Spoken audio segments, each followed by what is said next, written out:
You can go through a range of emotions collecting records, from extreme joy to utter misery.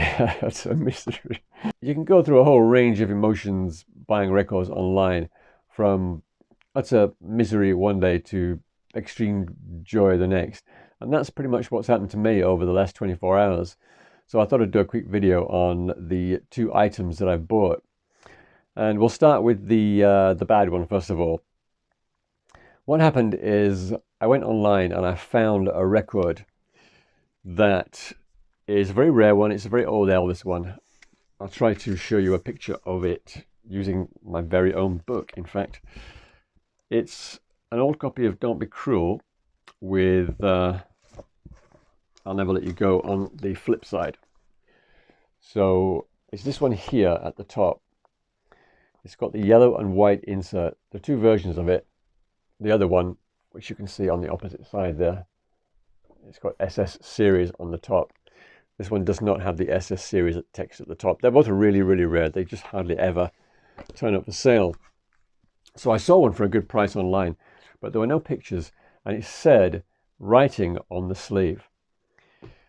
So I've bought records before, writing on the sleeve, and you often get people in Japan, for example, writing the date that they purchased the record, or sometimes you'll get people underlining the lyrics or even correcting the lyrics, or writing a Japanese translation, all kinds of little things.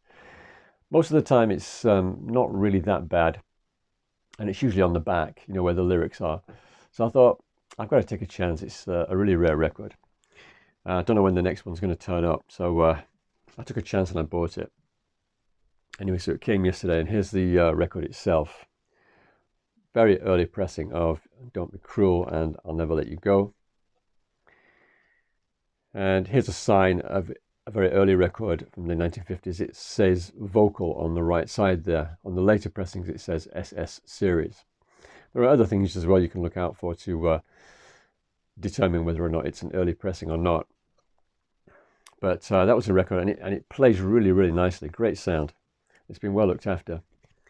And here is the Victor sleeve. This is actually the first Victor sleeve. As you can see, it's die cut on both sides. The later Victor sleeve, yellow Victor sleeve, looked like that. So it had a load of advertisements for other records. They carried on using this one up until 1960 or so.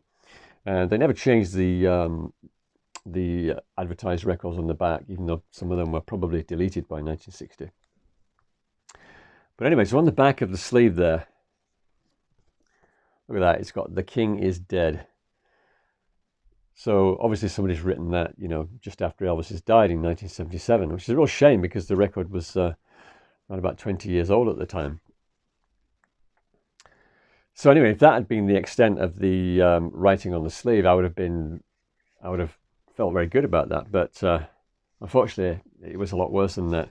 Well, there's the back of the insert, and a couple of lines have been underlined here, a couple of lyrics have been underlined, but look at the front. Imagine how I felt when I saw that. It's not the money, I don't really care about the money, but this is just such a rare record, and someone has written that on the front. Elvis, King of Rock, dies at 42. This is actually an old newspaper headline, isn't it, from the day? And at the top there, King Elvis dead, and it's got the date in Japanese. August 17 was the day when Elvis's death was reported for the first time in Japan, because of the time difference, obviously. I mean, what possessed this person to write that? Really, I think I would have preferred it if they'd drawn a pair of glasses and a mustache, you know, some proper graffiti. At least I could have convinced myself that it was genuine 1957 graffiti. But look at that. Maybe the person who wrote it was, you know, struggling with the news of Elvis's death, and this was just their way of dealing with it. But wow, I was feeling pretty bad when I saw that. What a shame. Anyway, so that was that. Another record turned up today, and this one really put me in a much better mood. Over the past couple of years, a year or so, I've been slowly building up the Elvis Japanese 78s collection, and some of them you see a lot more than others. You know, Heartbreak Hotel, Love Me Tender. Those are not really difficult to find. They seem to have sold quite well. Some of them, The very last one's from 1958, and a couple, 2 or 3 of the early ones from 56, 56, 57 are really hard to find, and I was lucky enough to find one of them. And here it is. Look at this sucker. And this is really good because you can't find this in any other country on a single or a 78 in this combination. Excuse me, in this combination. So it's got Tutti Frutti on this side, S257. This is from 1956. And on the other side, you've got Blue Moon. And it doesn't have any scratches on it. It seems like the shellac has degraded a little bit. You can see it, I think, in some areas better than others. It's not really showing up, but there you go. Like little, not cracks exactly, but like little blemishes in the shellac. I guess that's something that's happened over time, but I'm guessing that will play fine. It certainly doesn't have any scratches. So this particular record wasn't released on a 7-inch single, just like that in 78, and it was deleted by 1958, so it really almost never turns up. I do actually have a cartridge for 78s, and it's got me thinking that maybe now is the time to go out and get myself a turntable that will play 78s. I've got a couple of turntables. This one's fitted with a mono cartridge, the Denon behind me, but my red one over there, the Project, it's starting to make a bit of noise recently, so maybe now is the time to get myself a new turntable and try out that 78 cartridge. But that's it for this week. Misery turns to joy within the space of 24 hours, but that's record collection for you. And yeah, if you have any comments or questions, as ever, please let me know in the comment section below. But that's it for today. Thanks for watching. Cheers. 皆さんこんにちは。中古レコードを買って喜ぶ時もあれば大変がっかりする時もありますよね。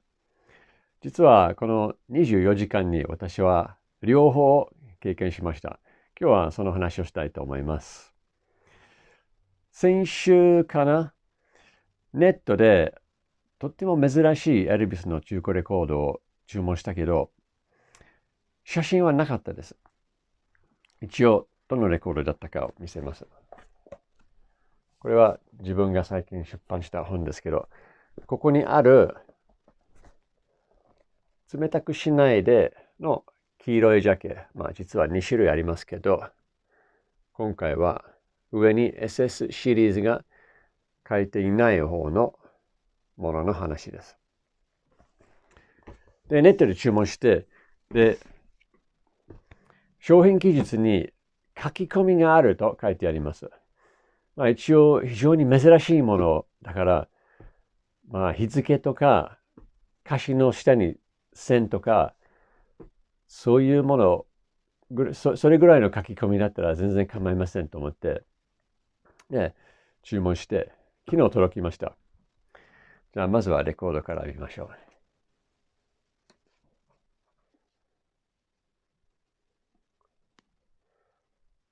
う。冷たくしないで。結構古いプレスですね。右側にボーカルって書いてあります。60年代からかな。ボーカルじゃなくて SS シリーズが書いてあります。まあ、エルビスの50年代のレコードとして結構いいコンディションです。再生はとてもいいです。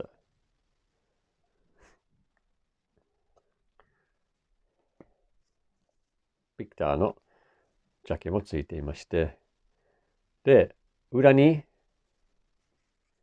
The King is dead って書いてあります。エルビスが亡くなったってことですね。これぐらいの書き込みだったら全然構わないですけど、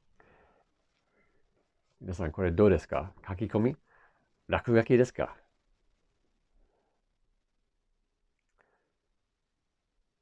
The King of Rock Elvis, the King of Rock dies at 42. 下の方ですね。これは当時の向こうのイギリスかな、メンフィスだったかな、新聞の見出しです。で、上に King Elvis dead。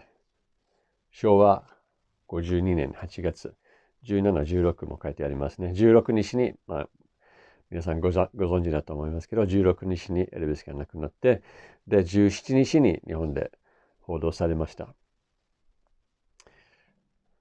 なんで、一体持ってきた人は何考えてたんでしょうね。なんでこの貴重品にこういうくだらないことを書いたか、理屈よくわからないです。